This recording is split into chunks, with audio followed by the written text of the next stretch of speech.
आज के दिन उन दो शिक्षकों के परिवारों में क्या गुजरता होगा जिनकी मृत्यु सड़क दुर्घटना में आज हो गई।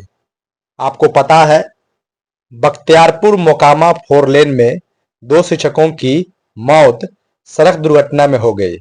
इनोवा गाड़ी से आमने सामने का टक्कर दो शिक्षक जो मोटरसाइकिल से जा रहे थे, आपाधापी में यह दुर्घटना हुई। शिक्षक रोज आपाधापी इस शिक्षा कोर्स पर अटेंडेंस समय बनाने के लिए करते हैं। आज धनतेरस है, टीचर जंक्शन की ओर से कोई शुभकामना नहीं मिलेगी। कारण है कि हमारा पूरा शिक्षक समाज आज बहुत दुखी है। जिस तरीके का रवैया शिक्षा विभाग लगातार अपना रही है, जिस तरीके का प्रेशर शिक्षकों पर इन दिनों शिक्षा विभाग और बिहार सरकार दोनों मिलकर देने का काम कर रही है, यह दिन कभी भुलाया नहीं जा सकता।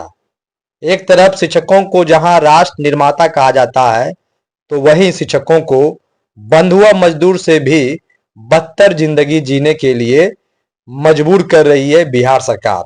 आपको बता दें, कुछ लोग दलील देते हैं कि शिक्षकों को वहीं रहना चाहिए जहां उनका स्कूल है। तो मैं वैसे लोगों को बता देना चाहता हूं कि जहां स्कूल है वहां रहने का प्रबंध कैसा है, कितने स्कूलों के पास शिक्षक रह सकते हैं, वहां की जो व्यवस्था है, वहां का जो माहौल है, उन सब को आप देखिए और अन्य कर्मियों से तुलना मत कीजिए।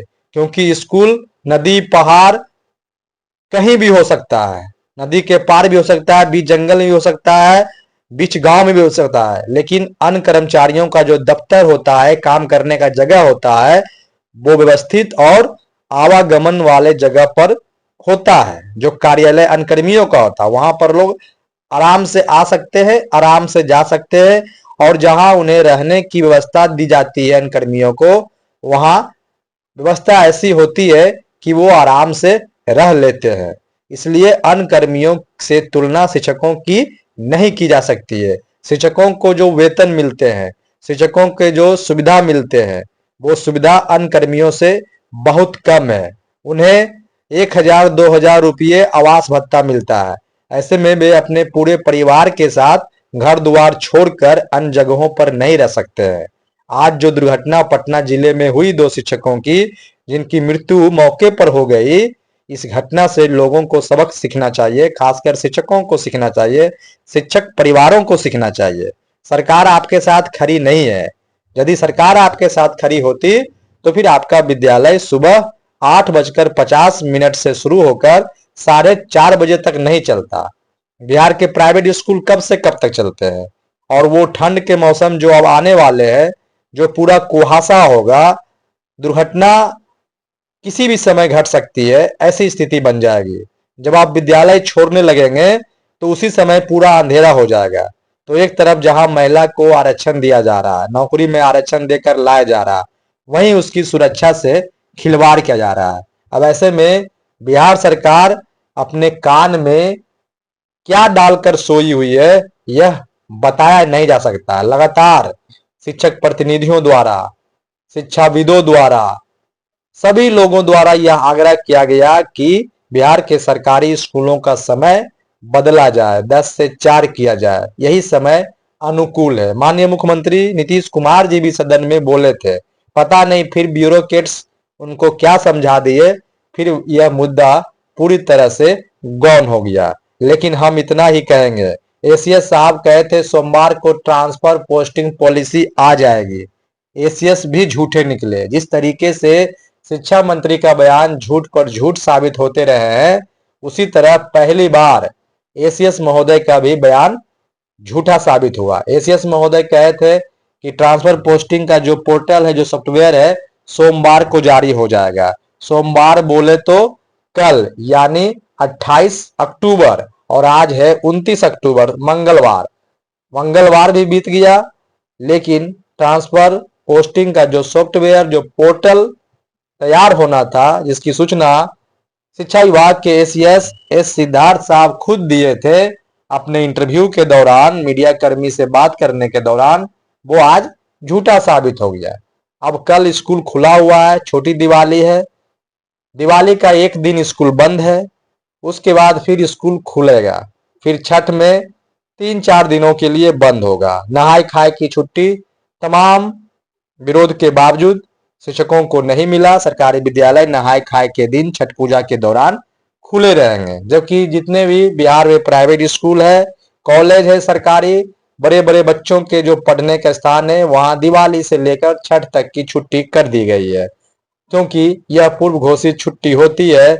दिवाली और छठ की छुट्टी एक साथ बिहार में होती रही है, लेकिन बिहार के सरकारी स्कूलों में प्रारंभिक विद्यालयों में यह छुट्टी होने नहीं जा रही है। दिवाली का एक दिन छुट्टी होगा 31 अक्टूबर का, पुनः अगले दिन 1 नवंबर से विद्यालय खुलेगा 5 नवंबर तक, और फिर 6 नवंबर से 9 नवंबर तक छठ पूजा की छुट्टी बिहार के सरकारी विद्यालयों में रहेगी। लेकिन सबसे बड़ा सवाल, क्या शिक्षक बंधुआ मजदूर है? क्या शिक्षकों के परिवार नहीं है? क्या शिक्षकों की आत्मा नहीं है?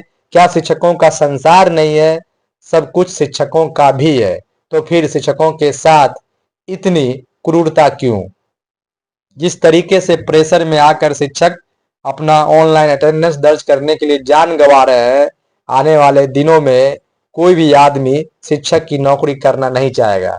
शिक्षक पढ़ाई करवाते हैं, शिक्षक बच्चों को ज्ञान देते हैं, देश राष्ट्र निर्माण में अपना योगदान देते हैं, लेकिन उनके साथ क्या?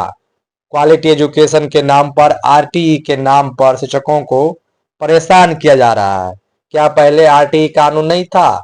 2024 में ही आरटीई कानून आया? नहीं। सब कुछ सही है, लेकिन मानवता को तार तार करने वाले फैसले शिक्षा विभाग और बिहार सरकार लगातार ले रही है। आने वाले दिनों में ठंड का प्रकोप बढ़ेगा, शाम जल्दी ढलेगी और शिक्षक रात में भी घर नहीं पहुंच पाएंगे। जिस तरीके से शिक्षकों को लगातार परेशानियों का सामना करना पड़ रहा है, परेशान होते होते शिक्षक और शिक्षक परिवार तंग आ चुके हैं। समझ में नहीं आता शिक्षक करे तो क्या, संघ संगठन की बात करे तो वो अपने राग अलापते हैं। 2 शिक्षकों की मौत हो गई है। टीचर जंक्शन की ओर से विनम्र श्रद्धांजलि उन दोनों शिक्षकों को हम देते हैं, उनके परिवार के प्रति अपनी संवेदना व्यक्त करते हैं, और हम चाहते हैं कि शिक्षक अपनी जान की रक्षा स्वयं करे, आपाधापी हाजिरी बनाने में, उपस्थिति दर्ज करने में ना करे। समय से निकले और समय से लौटे। हो सके तो विद्यालय के आसपास ही ज्यादा से ज्यादा नजदीक में रहने का प्रबंध कर ले, क्योंकि यह सरकार शिक्षकों के प्रति असंवेदनशील है। शिक्षकों के प्रति उनकी कोई दया दृष्टि न बनी है, न आगे बनेगी। ऐसे में स्वयं अपनी जान की रक्षा करे और बच्चों के भविष्य निर्माण में, राज्य और देश के भविष्य निर्माण में अपना योगदान देने के लिए सबसे आगे रहे। धनतेरस की बधाई हम इसलिए नहीं देंगे क्योंकि आज हमारे शिक्षक समाज के 2 शिक्षक यूं ही जान गंवा दिए प्रेशर में आकर के। ऐसे में अब आप यह तय कीजिए कि यह सरकार आपकी बात मानेगी कैसे, उसके लिए करना क्या होगा। शिक्षकों की एकजुटता कितनी अहम थी। किसी भी प्रकार के शिक्षक है, बीपीएससी हो, विशिष्ट हो, नियोजित हो, टोला सेवक हो, सबके साथ इसी तरह का व्यवहार विभाग और सरकार अपनाने का काम कर रही है। फिलहाल आज के लिए इतना ही, फिर ऐसे ही खबरों से हम रूबरू होंगे। तब तक के लिए धन्यवाद। चैनल पर पहली बार आए हैं तो चैनल को सब्सक्राइब कर बेल आइकन दबाएं।